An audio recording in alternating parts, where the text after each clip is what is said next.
வணக்கம். G3 செய்திகளோடு இணைந்திருப்பது நிதியா முத்துக்குமார். தமிழீழம் மலர துணை நிற்போம்.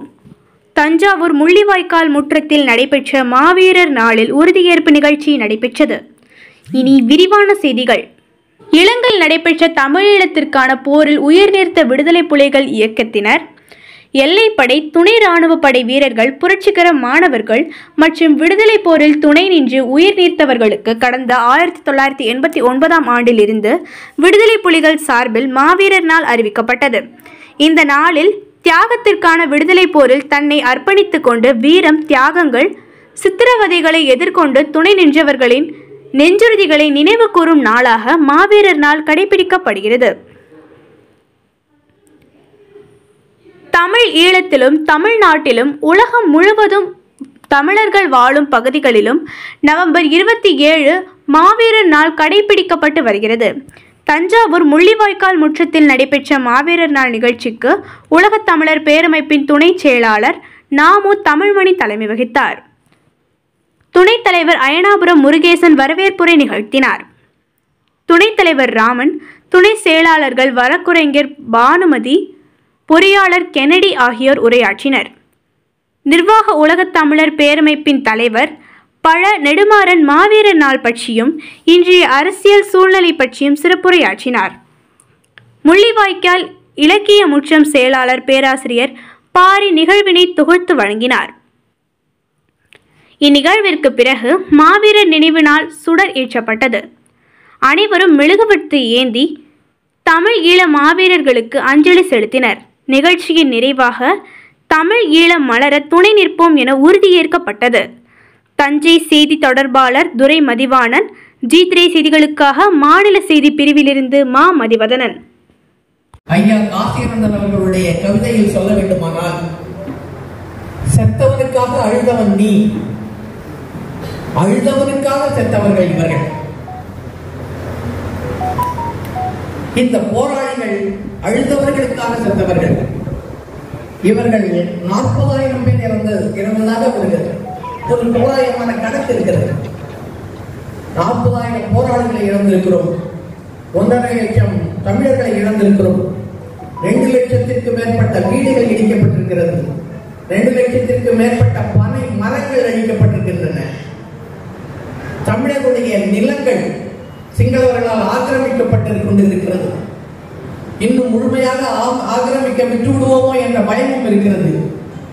சிங்களவர்களையும் தமிழர்களையும் சேர்த்து சீன இனம் ஆக்கிரமித்து விடுமோ என்ற பயமும் இருக்கிறது. இந்த சூழலில் நமக்கு ஒரு வெளிச்சம் தெரிகிறது. ஐயா அவர்கள் தெரியும், நம்முடைய தேசிய தலைவர் மேதகு பிரபாகரன் அவர்கள் இருக்கிறார்கள். மீண்டும் இந்த விடுதலை போர் தொடரும். அதற்கான ஆயத்தங்கள் நடைபெற்றுக் கொண்டிருக்கின்றன. அதற்கான ஏற்பாடுகளோடு ஒரு நாள் வெளிப்படுவார்.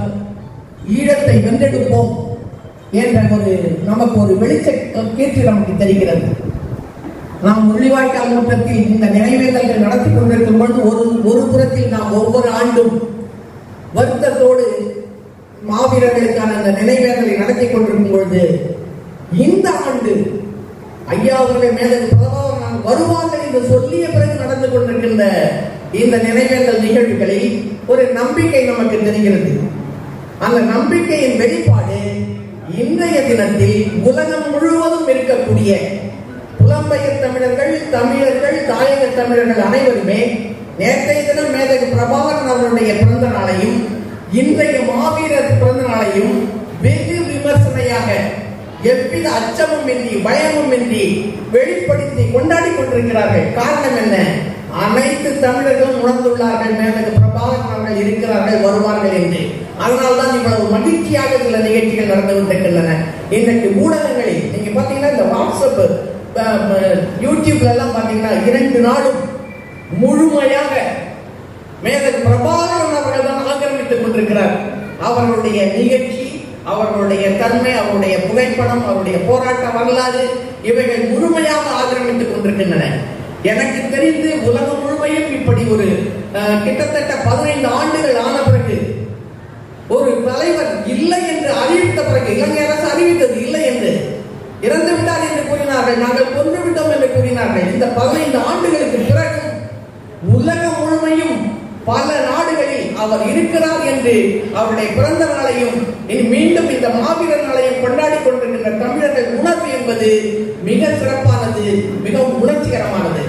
நமக்கு ஒரு பொறுப்பு இருக்கிறது, தாயக தமிழர்களுக்கு ஒரு பொறுப்பு இருக்கிறது. இந்த எழுச்சியை நாம் ஏற்றுக்கொண்டு இந்த மேதகு பிரபாகரன் அவர்கள் வர வேண்டும் என்பதையும் அவர் வருவதற்காக அவரை வரவேற்பதற்கான ஒரு தளத்தை நாம் உருவாக்க வேண்டும். அந்த தளத்தை யார் உருவாக்க முடியும் என்றால் தாயக தமிழர்கள் தான் உருவாக்க முடியும். அவரை வரவேற்பதற்கோ வரவேற்றால் இந்த விடுதலை போராட்டத்தை வென்றெடுப்பதற்கான அரணாக நிற்க வேண்டும் என்றால் தாயக தமிழர்கள் தான் நிற்க முடியும். 8 கோடி தாயக தமிழர்கள் இந்த உணர்வுகளை நாம் கொண்டு சென்று